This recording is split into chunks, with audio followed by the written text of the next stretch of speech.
Examples of debate on fundamental rights we are discussing, and in that we are discussing the clause 6th, that is untouchability under a right to equality. Our constitution have guaranteed right to equality.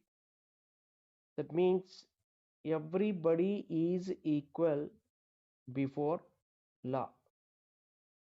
Everybody is given equal opportunities for their development. So, in order to ensure right to equality, we have to put end to the untouchability. What is untouchability? It is a kind of discrimination followed in our Indian society. There, some caste people are not given due respect and opportunities for the development. So here, Pramata Ranjan Thakur pointing out the clause 6th where untouchability is said. What is written in clause 6th? Untouchability in any form is abolished, and the imposition of any disability on the form any disability is considered an offense. What is by offense? Crime. If untouchability is shown and practiced, then it is considered as a crime, which is in clause 6th.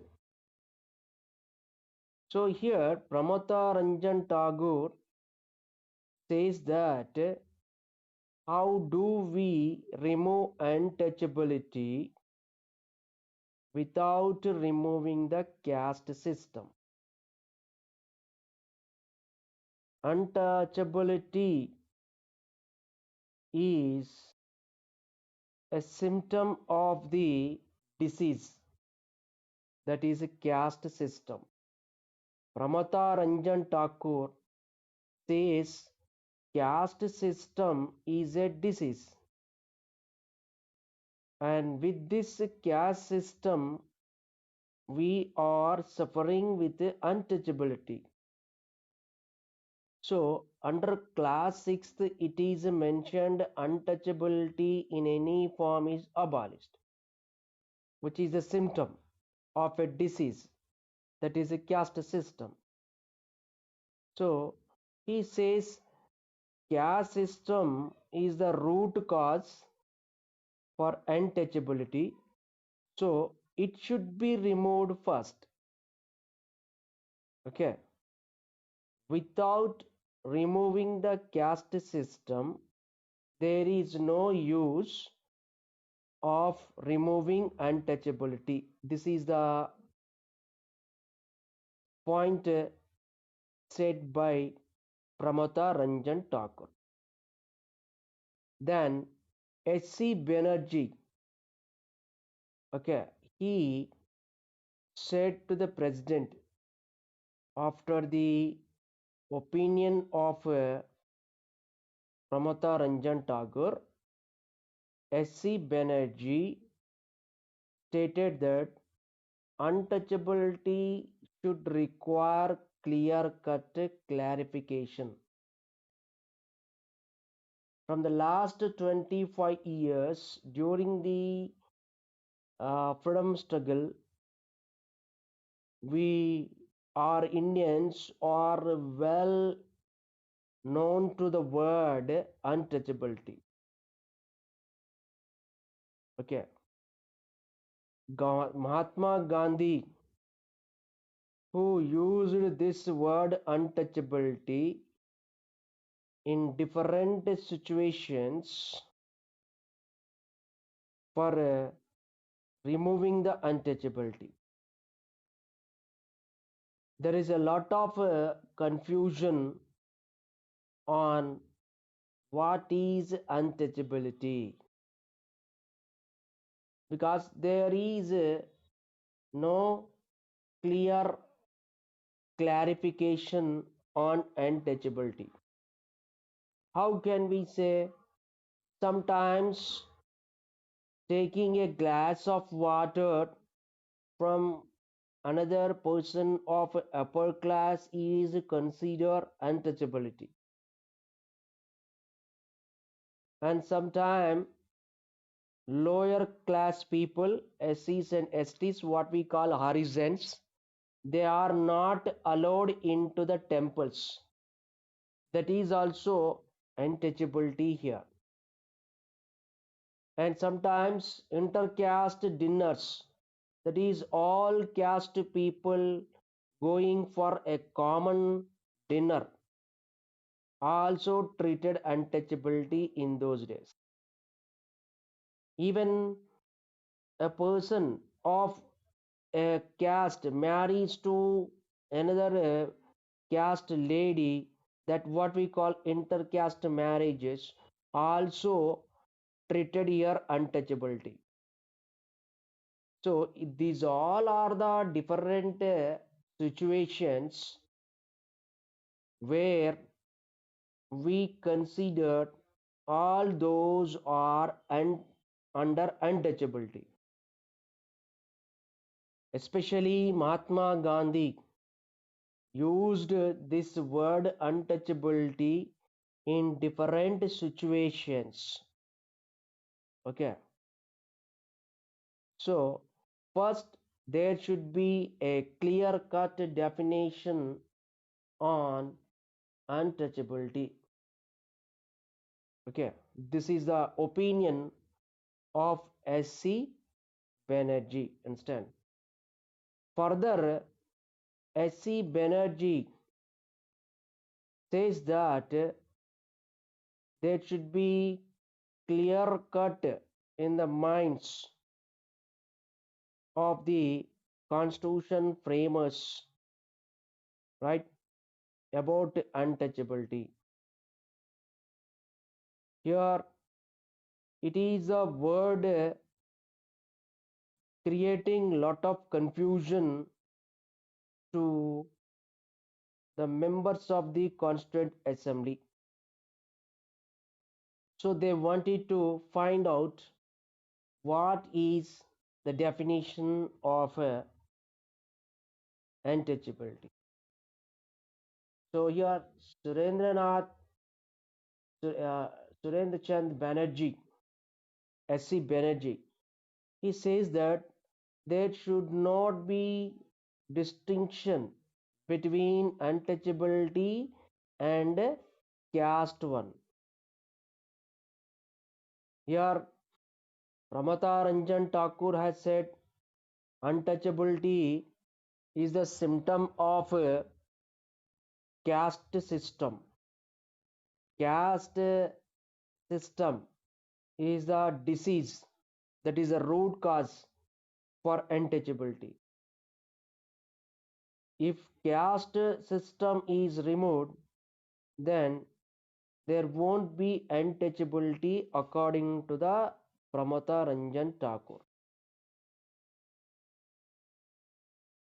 So, if we follow the definition of Pramata Ranjan Thakur, that caste system only is untouchability, then there are other situations where Mahatma Gandhi used it as untouchability. That is in giving water, taking water, a glass of water, intercaste dinners, intercaste marriages. So it is very essential everybody have to enjoy equality. So there is to be focus on untouchability. So here Surendra Rohini Kumar Chaudhary, he also giving his opinion, that is on untouchability. He says that any act, any activity, any act of the people showing discrimination based on religion, caste, and a vocational of life with related to law. According to the law, the life is leaded by people. So, as per law, the life of the people is discriminated or by the caste system or by the religion, it should be considered as untouchability. Okay, that is Rohini Kumar Chaudhary saying. Any act committed on the grounds of religion, that means by religion. Okay, we find multi-religious people in India. So one particular religion people are ill treating to other religion people, it should be considered as untouchability.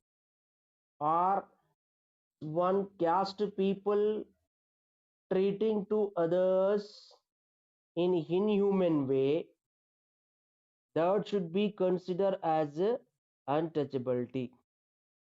Law permitted everyone to lead the life. Okay, if anybody violates the law in removing the life of others or disturbing to the life of others or ill treating to others by violating the law, should be considered as a untouchability. This is the definition to be untouchability as per Rohini Kumar Chaudhary. So in that way, amendment should be made in defining the untouchability. This is said by Rohini Kumar Chaudhary. Understand?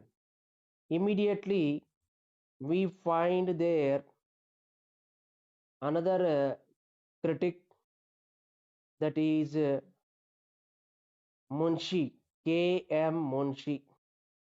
He opposed the amendment. Which amendment? Any act committing to exercise discrimination on the grounds of religion, caste, and lawful vocation of life is considered to be untouchability. This is the amendment they want to make. So here K.M. Munshi, he opposed this amendment. He says that it will make any discrimination on the grounds of place of birth, on the ground of place of birth, or caste, or even sex as untouchability. Understand? See, here K.M. Munshi says that the amendment should be opposed. What any act committing to discrimination on religion, caste, okay, it may leads to that what you call, if by birth, that means on the ground of place of birth, one person have born in a place, he may be treated as untouchable in other place. Okay, or the male treating to women as not equal with the men in all opportunities, the status, equal status between men and women. By sex it is. Okay, female is not equal to men. Right? That is also untouchability here. Understand?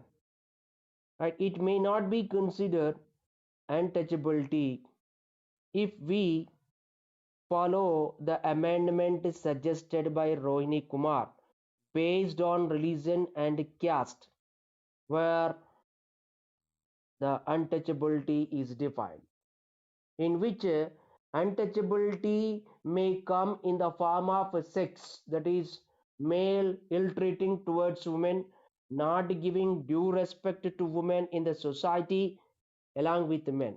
It may be also untouchability, but it may not come under untouchability if definition is limited to caste and to the religion. Then Dhirendranath Dutt, he says that the definition given by Rohini Kumar Chaudhary, will you accept or not? This is the Dhirendranath. He is pointing out that to the president that whether the Constituent Assembly may accept or not the definition of Rohini Kumar Chaudhary. But he says that some definition should be given for untouchability. Okay. He said that untouchability in any form is an offense. In any form is offense. This should be the definition. The Dhirendranath, the what to call Banerjee instead. Who's that? Dhirendranath Dutt. Sorry, Dhirendranath Dutt instead. Dhirendranath Dutt, not Banerjee. Dhirendranath Dutt instead. He says that any form should be considered as untouchability. Untouchability in any form is an offense, that is a crime. Okay, this should be the definition for untouchability as per the Dhirendranath Dutt. What happens when definition is given? Right, there will be clear cut for the judges giving the judgment based on the definition. Right, if untouchability is defined, what will happen? A judge dealing a particular case on the untouchability will look into the definition of untouchability. Right, one magistrate will consider a particular thing to be untouchability. Okay, another magistrate may give a different judgment which is on untouchability. Understand? So there, if definition is given to the untouchability, judges may stick to that definition. Right, what is the definition is there to untouchability in the constitution, then the judges may go with that definition. So what will happen? Untouchability may come in any form. Right, so when definition is given to untouchability, then the other in other situation which is leading to untouchability and not defined in the constitution under untouchability may not be considered as untouchability by the judges. Okay, because untouchability is used in different situations in different places. See here, Dhirendranath Dutt saying that untouchability means different things in different areas. Certain thing in Bengal is considered untouchability. In another place, that may not be considered untouchability. Some other form is considered untouchability. Right? Up to now, we have seen taking a glass of water, right? And intercaste marriages, then not allowing particular caste people into the temples, then ill treatment towards women in the status of equality to, with men. These all are treated untouchability here, right? So if we define all these as untouchability, in future untouchability may come in another form also, right? As a definition is given, then there won't be judgment on the situation which given way to untouchability in a new way, right? So it is used in different places in different situations. Okay, then when untouchability is used in different situations, how do we stick how do we stick or how do we confine to the religion, caste only as untouchability, right? That means we should not define the word untouchability here. Understand? What happens when we define untouchability? Okay, just now we seen that religion based, caste based only consider untouchability. For example, a case in the court on untouchability other than the religion and caste may not be considered as untouchability, which is actually untouchability, as it is not defined in the definition. So Dhirendranath Dutt says that better to leave the meaning of untouchability to the parliament. Okay, Dhirendranath Dutt says that it is better that not to define the word untouchability and leave it to the union legislature. Understand? So depending on the situation, the parliament decides what is untouchability. Based on that, courts will give the what prescribed punishment on it. So finally, the word defining the untouchability is left out of the constitution to the legislatures, and that is union legislature, that is a parliament. So parliament is given authority to make appropriate laws relating to the untouchability in the future. In this way, everything is debated in the Constituent Assembly of draft constitution. Okay, so this is the way what to call the fundamental rights are what to call debated there. Understand?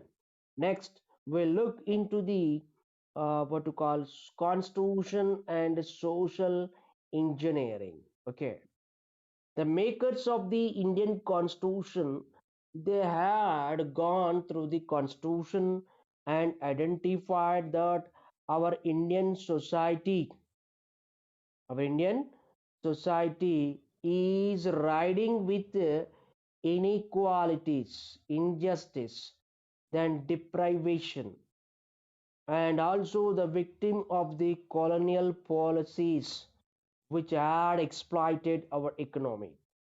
We have many inequalities. Social inequalities are there in our Indian society. Certain caste people have gone with the injustice, they suffered with injustice. Some caste people are not given due respect. We suffered with the colonial policies, right? So our society, our Indian society is facing many challenges which are trouble and problem to the right to equality. Okay, and our Indian society is changing one, right? See the society today, what we have is underwent many changes comparing with the society of some 20, 30 years ago, right? So the constitution is drafted in 1950s. Still that constitution we are following here. It means that still that constitution is alive, right? So what made our constitution to be alive here? That means whatever the changes are taking place in the society, right? To that changes, our constitution has to meet that changes, right? It means that there should be some provision in the constitution for social change to meet the situations taking place in the Indian society in future too, right? There should be some provisions in the constitution to meet the situations taking place in the Indian society. Okay, it could lead to the development of the India. Jawaharlal Nehru, right? Jawaharlal Nehru, he stated that Indian nation is many changes. So the constitution which is drafted, it should meet the changes taking place in the society. So Jawaharlal Nehru says that Indian constitution should have a provisions for meeting the social changes taking place in the future. The best example is that abolition of untouchability. What one? Abolition of untouchability. Understand? There are certain provisions in the constitution for abolishing the untouchability. We have some provisions to bring the social change, that reservations are provided for scheduled caste and scheduled tribes. The constitution makers have clearly known that their giving right to equality was not enough to the people who have suffered injustice in the old age. To recover the injustice met out to them in the old age, there some reservation should be given. So we have reservations. Without reservations to the people, the injustice met out to them in the past cannot be recovered.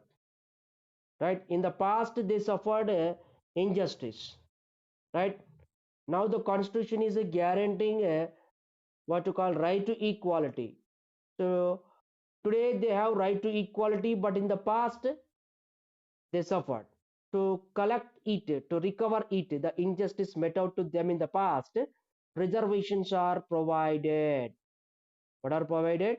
Reservations are provided. Instead, special constitutional measures were taken to advance their interest. The constitution makers provided a number of special measures to protect the interest of the scheduled caste and scheduled tribes. Reservations are provided in the legislature. Some seats are reserved for SCs and STs. The constitution also made possible for the government to provide certain reservations in the public sector jobs. That is in the police department. In all government jobs, we find some jobs are reserved for these deprived people who suffered a lot. And there is direct principles of the state policy in the Indian constitution, right? This director principles of the state policy also gives guidelines for the government policies, that what you call here, the constitution should meet the needs of the what people. So for that the constitution has to be amended time to time. Special provisions are made in the constitution. Okay, what are those? We will further discuss